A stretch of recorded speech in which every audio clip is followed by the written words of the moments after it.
January 17, 1975. Vienna. William Everett checked his watch as he crossed the Stephansplatz. The winter wind cutting through his overcoat. The cathedral loomed above him, its spire piercing a gray sky. He'd spent 15 years in intelligence work, but this meeting made him uneasy. After adjusting his glasses, he quickened his pace toward the cafe where he was to meet his contact. Will had joined the CIA in 1960, a true believer in America's mission to contain Soviet expansionism. His analytical mind and fluency in Russian had made him valuable, but after years studying Soviet intentions from a desk, he'd grown restless. When the opportunity came for field work in Vienna, he jumped at it. Vienna remained what it had been since 1945, a divided city in spirit if not in walls, where East and West conducted their shadow dance of espionage. American, Soviet, British, and East German agents moved through its baroque streets, trading in the currency of secrets. Inside Café Central, Will removed his gloves and ordered a coffee, taking a seat with his back to the wall, watching the entrance. The cafe hummed with conversation, piano music, and the clink of porcelain. He recognized two men at a corner table as Soviet embassy staff, not KGB, but still worth noting. His contact arrived precisely on time. Harold Matheson, State Department, officially. In reality, he worked directly for the National Security Council. Tall, thin, with prematurely gray hair and a regimental tie, he looked every inch the diplomat. "William," he said, shaking hands firmly. "Good to see you." "Likewise, Harold. How was your flight?" "Tedious, but necessary." Harold ordered coffee, waiting for the waiter to retreat before continuing. "Washington is concerned about Vienna Station's assessment of Project Harmony." Will tensed. Project Harmony was the code name for a suspected backchannel agreement between elements within both superpowers, a shadow accord neither government officially acknowledged. "My reports have been thorough," Will said carefully. "Yes, but some feel they're speculative." Harold sipped his coffee. "The director wants concrete evidence before briefing the president. The evidence is circumstantial but compelling. 6 instances in 3 years where Soviet and American forces both withdrew from potential flashpoints simultaneously, without official communication. Coincidence. Once is coincidence. 6 times suggests coordination." Will leaned forward. "Someone's making decisions outside official channels." Harold's expression revealed nothing. "The implications would be explosive. You're suggesting treasonous activity." "I'm suggesting a parallel diplomatic track. Unofficial, deniable, but real." "Who?" Will hesitated. "That's what I need to determine, but I believe it involves figures at the highest levels of both governments. People who recognize that nuclear brinksmanship could end civilization. They're creating safety valves, unofficial agreements to prevent escalation." "That's quite a theory." Harold's tone was dismissive, but his eyes showed interest. "What do you need?" "Access to critic traffic from 68 through 73. Focus on the Czechoslovakian crisis, the 73 nuclear alert, and the Yom Kippur War." "That's highly classified material, even for someone with your clearance. Hence why I'm asking you." Will held his gaze. "Something happened during the 73 alert that doesn't add up. The Soviets backed down too quickly." Harold nodded slowly. "I'll see what I can do. But tread carefully, William. If you're right, you're poking at something powerful people want kept secret. If you're wrong, you're wasting resources during a critical time. I understand the stakes." As Harold left, Will remained, watching the comings and goings of the cafe patrons. His years in intelligence had taught him to trust his instincts. Something existed outside the official Cold War narrative, a shadow agreement between power brokers on both sides. Its purpose and scope remained unclear, but its existence seemed undeniable. He paid his bill and stepped into the fading afternoon light, unaware that his inquiry had already triggered alarms in both Washington and Moscow. 3 days later, Will received a plain manila envelope at his apartment. Inside were partial transcripts of communications during the 1973 nuclear alert. Officially, the crisis had been resolved through normal diplomatic channels. The documents suggested otherwise. Will spread the papers across his desk, noting times, dates, and specific language. One communication particularly caught his attention. A coded message sent from a high-ranking Soviet official to someone in the State Department, outside normal diplomatic channels, 12 hours before the alert was officially resolved. As he worked through the night, piecing together fragments, a disturbing picture emerged. Since at least 1968, a small group of officials from both superpowers had maintained a secret communication channel. They called themselves the Contingency Committee. Their purpose appeared to be preventing nuclear war by agreeing to mutual de-escalation during crises, regardless of official policy. Noble in theory, potentially catastrophic in practice. If true, it meant unelected officials were circumventing civilian leadership during the most critical moments of Cold War confrontation. The implications for democracy were chilling.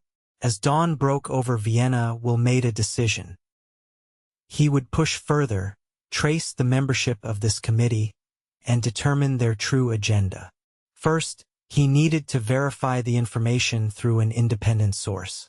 That source had a name, Daria Antonova.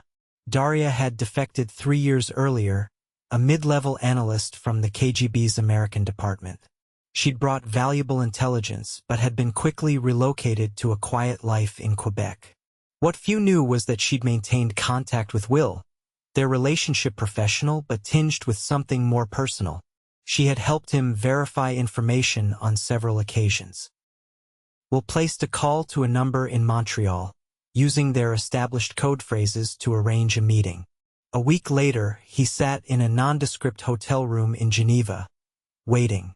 She arrived precisely at noon, her dark hair now cut short and dyed blonde.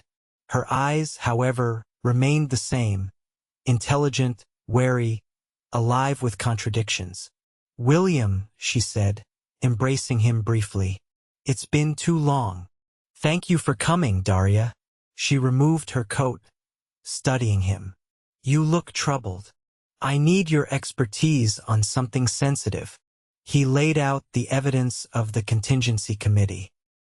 "Does any of this match what you knew from your time in Moscow?" Daria listened intently, occasionally making notes. When he finished, she was quiet for a long moment. "There were rumors," she finally said. "Nothing concrete in my department, but whispers. After the Cuban Missile Crisis, certain figures in both governments were terrified by how close we came to annihilation. The story was that they established a back channel to prevent it from happening again.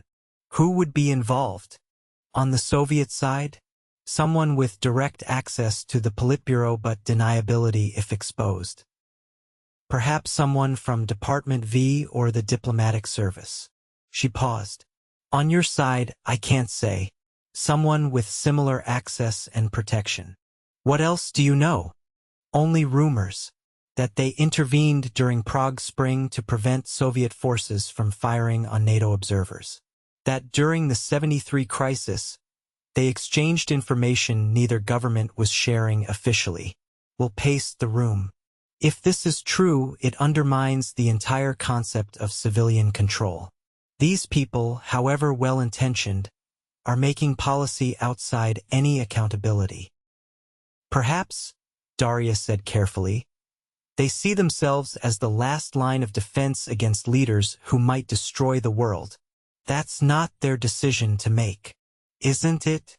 Her eyes challenged him. "If the choice is between democratic principles and human survival, those aren't mutually exclusive," Will insisted. "History suggests otherwise." She touched his arm. "Be careful, William. If this committee exists, its members would be powerful, connected, and absolutely convinced of their righteousness. They would not hesitate to eliminate threats. I need to know who they are. Then we need to set a trap. Daria's expression turned calculating. We create information they would feel compelled to act upon, a false crisis. Then we watch who responds and how. That's incredibly dangerous. So is what you're already doing. She moved to the window looking out at Lake Geneva. There is something else you should consider. If this committee exists and has been operating for years, then much of what we think we know about Cold War diplomacy might be a facade. The real decisions may have been made in shadows by these people. The implications were staggering. Will spent the return flight to Vienna contemplating them. If Daria was right, the entire diplomatic history of the Cold War might need re-examination. How many crises had been manipulated? How many outcomes predetermined by this shadow group? Back in Vienna, Will began methodical research. He identified potential committee members based on their positions during key crises. On the American side, 3 names emerged as possibilities: a senior State Department official, a Pentagon liaison to the NSC, and Harold Matheson himself. The realization that his own contact might be involved complicated matters. Will continued his investigation with heightened caution, using techniques to determine if he was under surveillance. Twice he spotted the same man following him through Vienna's streets. Once, returning to his apartment, he found subtle signs of entry. A book slightly misaligned, papers imperceptibly shifted. He began keeping his most sensitive notes in a safe deposit box at a bank near the Opera House. For weeks after his meeting with Daria, Will received a cryptic phone call. The reading room at the National Library, 10 minutes. Come alone. The caller hung up before Will could respond. Cautious but intrigued, Will made his way to the library. In the magnificent reading room, he found a thin man with a nervous demeanor seated in the corner. The man motioned Will to join him. My name is Peter Keller, he said quietly. I work as a cipher clerk at the West German Embassy. What's this about, Mr. Keller? I've been monitoring your inquiries. They've attracted attention. Keller slid a folded paper across the table. This was intercepted 2 days ago. It concerns you. Will opened it to find a transcribed message. Subject: Everett approaching sensitive areas. Committee consensus is to redirect. Primary advocate recommends immediate action if redirection fails. Where did you get this? Will demanded. I can't say, but I believe your life may be in danger. Keller stood. They're watching this meeting. I've said too much already. He walked away quickly, leaving Will with the transcript and a growing sense of dread. That night, Will received a phone call from Harold Matheson, requesting an urgent meeting the next morning. The timing couldn't be coincidental. Will spent the night preparing. He copied all his evidence and left it with instructions in the safe deposit box. He wrote a detailed letter to his former supervisor at Langley, to be delivered if he didn't return. Then he cleaned his service pistol and placed it in his shoulder holster, covered by his winter coat. Harold was waiting at a private room in Hotel Sacher when Will arrived. The tension between them was immediate and palpable. William, Harold said, gesturing to a chair. Thank you for coming. You didn't give me much choice. Harold poured 2 coffees. Your investigation has caused considerable concern. Whose concern, exactly? People who matter. Harold's normally diplomatic demeanor had hardened. You need to understand the delicacy of what you've stumbled upon. The Contingency Committee. Harold didn't flinch at the name. A regrettable necessity. So you admit it exists. I admit that sometimes mechanisms outside normal channels are required. Harold leaned forward.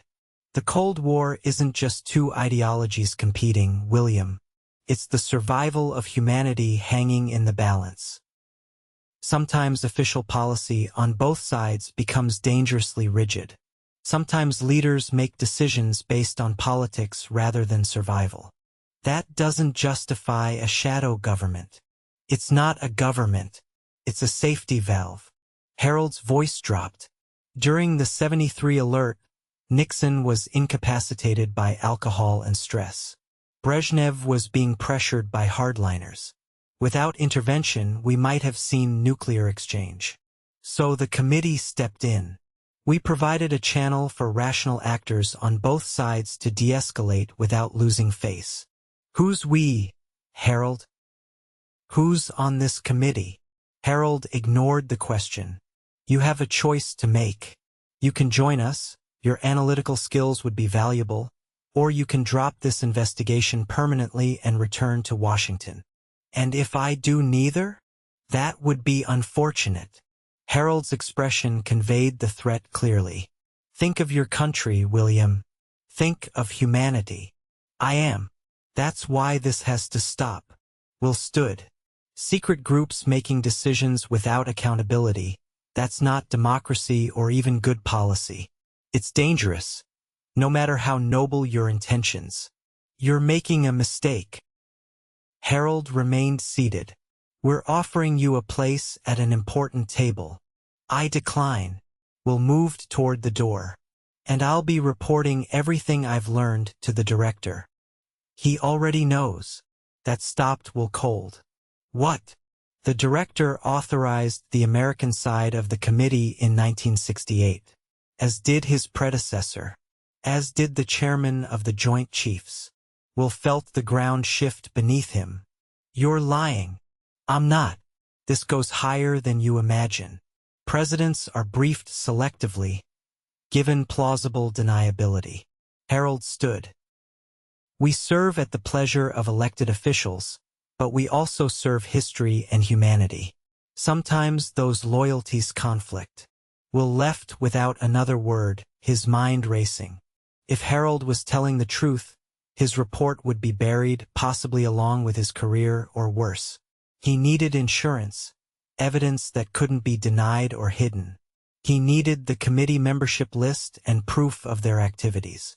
2 days later, Will met Daria in a safe house outside Vienna. He had arranged her travel through unofficial channels, avoiding official scrutiny. They sat at a kitchen table, papers spread between them. If Harold is on the committee, he'll have records, Daria said. Communications, meeting notes, membership.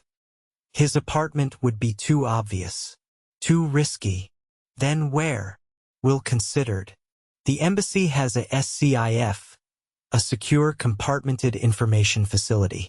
If he's storing sensitive materials, they'd be there. You can't break into your own embassy's SCIF, Daria said incredulously.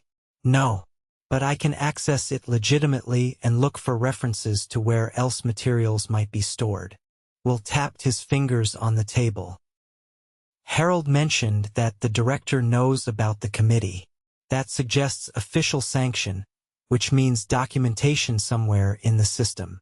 They spent hours developing a plan.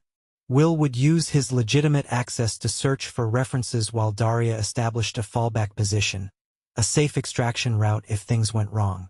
3 nights later, Will entered the embassy after hours, using his credentials. The night duty officer nodded as Will claimed he needed to review some time-sensitive intelligence. In the SCIF, Will began methodically searching through classified files.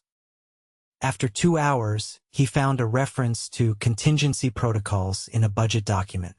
The document mentioned a special communication system maintained at a safe house in Vienna's 19th district. Will noted the address and continued searching, finding 2 more references to the committee in archived cable traffic. Enough to confirm its existence but not its full membership or activities. As he prepared to leave, the door opened. Harold Matheson stood there with 2 security officers. I'm disappointed, William. Harold's voice was calm, though not surprised. Harold. Will kept his voice steady, his hand near his concealed weapon. Working late. We've been monitoring your access. Harold entered the room, the security officers flanking him. The committee cannot allow this breach to continue. The committee has no authority. That's where you're wrong. We have the only authority that matters in the nuclear age, the authority to prevent annihilation.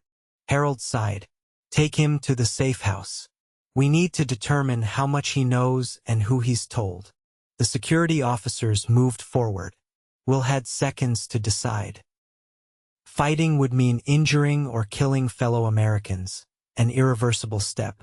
Surrender meant detention and possible elimination. He chose a third option. In one fluid motion, he drew his pistol and pointed it at Harold. Back up. All of you. The security officers froze, hands moving toward their weapons. Don't, Will warned. Harold, tell them to stand down. Harold studied Will's face. You won't shoot. To stop what amounts to treason? I absolutely will. Will's aim didn't waver. Stand aside. After a tense moment, Harold nodded to the officers. Let him pass. But William, this isn't over. Will backed out of the SCIF, keeping his weapon trained on the three men. Once in the hallway, he turned and ran, knowing alarms would sound momentarily. He exited through a side entrance, hurrying through Vienna's nighttime streets to the predetermined meeting point with Daria. She was waiting in a car 2 blocks away. Drive, he said, climbing in. They know. As Daria navigated through Vienna toward the Austrian countryside, Will explained what had happened. What now? She asked. The safe house in the 19th district. If Harold was telling the truth, that's where we'll find proof of the committee and its activities. It will be guarded. Yes, Will checked his weapon. But they won't expect us to go there. They'll think we're running. The safe house was an unassuming apartment in a quiet residential building. They observed it for an hour, noting a single light and occasional movement inside. Will identified what appeared to be a security system with external cameras. One person inside, he murmured. Probably a communications officer. How do we get past the security? We don't. We use it. Will outlined his plan. It was dangerous, but they had run out of alternatives. 20 minutes later, Daria approached the building's front entrance and deliberately triggered the security camera. Then she quickly retreated to a position across the street. As expected, the safe house occupant, a man in his 30s with the bearing of intelligence personnel, emerged cautiously to investigate. The moment he stepped outside, Will approached from behind and pressed his pistol to the man's back. Don't turn around. Don't speak. Walk back inside slowly. Inside the apartment, they secured the man to a chair. The space was sparsely furnished but equipped with sophisticated communications gear and multiple filing cabinets. The committee files, Will demanded. Where are they? The man remained silent. We don't have time for this, Daria said. She began methodically searching the filing cabinets while Will kept watch on their prisoner. After 15 minutes, she found what they sought. A locked metal box inside a hidden compartment. Will took a key ring from the prisoner and tried several keys before finding the right one. Inside were documents that confirmed everything. Membership lists, meeting minutes, operational protocols. The Contingency Committee had 8 permanent members, 4 American, 4 Soviet, with additional rotating members as needed. They had intervened in at least 11 major Cold War crises since 1968, operating under principles established during a secret meeting in Geneva following the Cuban Missile Crisis. Most shocking was a document titled Continuity of Government Protocols, which outlined procedures for committee members to assume emergency powers in the event of nuclear exchange or other catastrophic events. It amounted to a blueprint for a transnational emergency government. This is worse than I imagined, Will said, photographing key documents with a miniature camera. They're not just preventing war, they're preparing to seize power if it happens. Can you blame them? Daria asked, scanning a list of crisis interventions. Look at what they prevented. The ends don't justify the means. We'll finish documenting the files. What they've done undermines the very systems they claim to protect. They left the communications officer bound but unhurt, taking the original documents with them. Outside, they split up, with plans to rendezvous the following day at Vienna International Airport. Will never made it. 3 blocks from the safe house, a car pulled alongside him. Harold Matheson sat in the back seat, the window rolling down. Get in, William. Last chance. Will ran. 2 men emerged from doorways ahead, blocking his path. He turned down an alley only to find it blocked as well. Surrounded, he faced Harold, who had stepped from the car. The documents, Harold said, hand extended, already secured and set for delivery to multiple news outlets. Will lied. If anything happens to me, everything goes public. I don't believe you. Test me and find out. Harold studied him, then nodded slowly. You've forced our hand.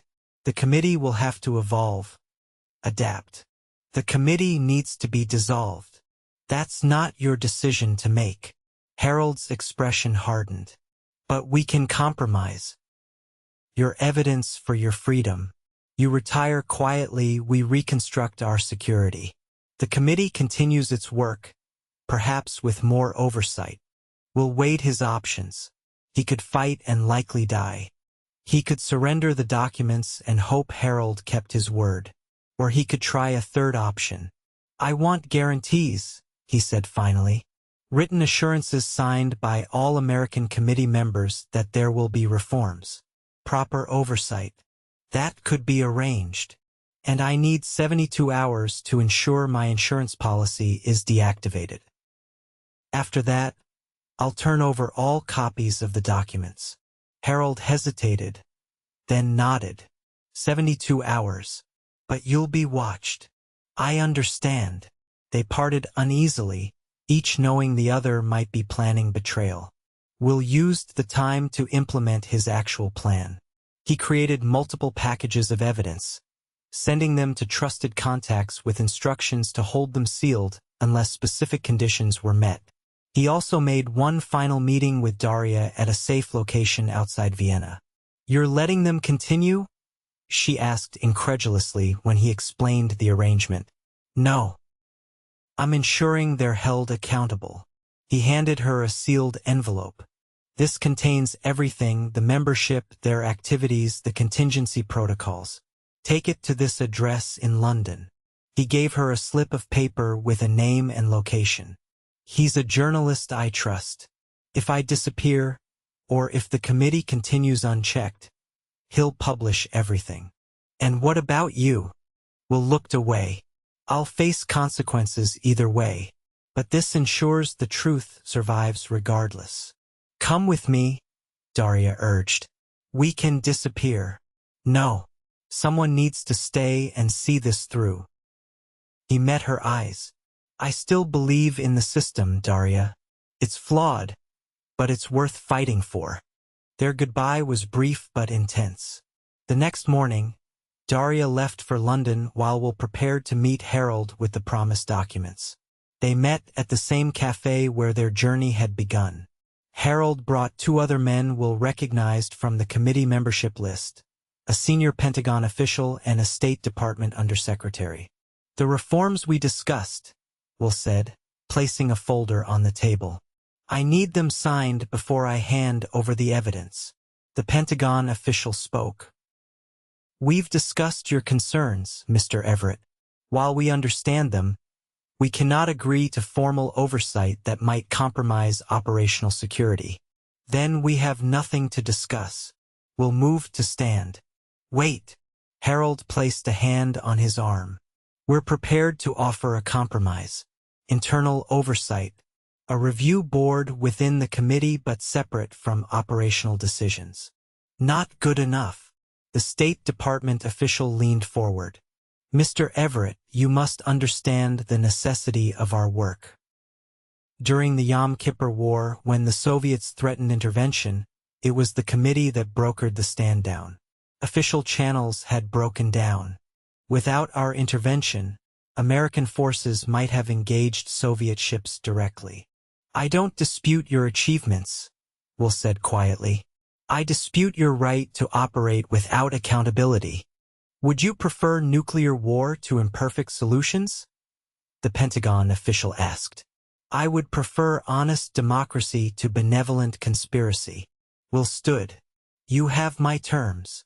As he turned to leave, Harold spoke. "Your evidence is already compromised, William. Your contact in London was intercepted this morning." Will froze, his heart sinking. "You're lying. Ms. Antonova is currently being questioned by British intelligence, at our request." Will turned slowly, studying Harold's face for deception and finding none. "If you've harmed her, she's unharmed. For now." The Pentagon official's voice was steel. "But her future depends on your cooperation." Will sat down heavily. "What do you want?" "All copies of the evidence. All contacts who received materials. Your silence. And in exchange?" "Ms. Antonova's freedom. A comfortable retirement for you both. Somewhere quiet with sufficient resources." Harold's voice softened. "We're not monsters, William. We're public servants making impossible choices. If I refuse, then Ms. Antonova faces charges of espionage in Britain. You'll be similarly charged here. Neither of you will ever be free again." The choice was agonizing but clear. Will provided the locations of all evidence copies and the names of his contacts. Within 24 hours, the committee had retrieved everything. 3 days later, Will and Daria met in a small house on the outskirts of Geneva, their new home in exchange for their silence. "I'm sorry," Will said as they sat looking out at Lake Geneva. "I failed." "No." Daria took his hand. "You tried to uphold principles in a world that had abandoned them. There's honor in that. They'll continue operating, making decisions that shape history without accountability. Perhaps." Daria's expression was thoughtful. "But they know they're not invulnerable now. And they know someone was willing to expose them. That alone may change how they operate." Small comfort. In this world, William, we take the comforts we can find. They lived quietly for years, watching from a distance as the Cold War continued its cycles of tension and détente. Sometimes, reading about sudden diplomatic breakthroughs or unexplained de-escalations, Will would recognize the committee's invisible hand. In 1991, as the Soviet Union collapsed, Will received a package containing a single document, the formal dissolution of the Contingency Committee, signed by all surviving members. Attached was a note in Harold's handwriting. "The mission is complete. History will judge us." Years later, in 2018, long after both Will and Daria had passed away, a historian researching Cold War diplomacy discovered references to the committee in newly declassified files. Her resulting book, though heavily redacted by government censors, revealed glimpses of the shadow agreement that had shaped decades of geopolitics. The full truth remained buried, but echoes of the committee's work persisted in the international institutions and diplomatic protocols of the post-Cold War era. Invisible architecture designed by people who had operated in darkness, convinced they were saving humanity from itself. In the end, perhaps they had. But the price, democratic accountability, transparency, the rule of law, continued to shape global politics long after the Cold War had faded into history.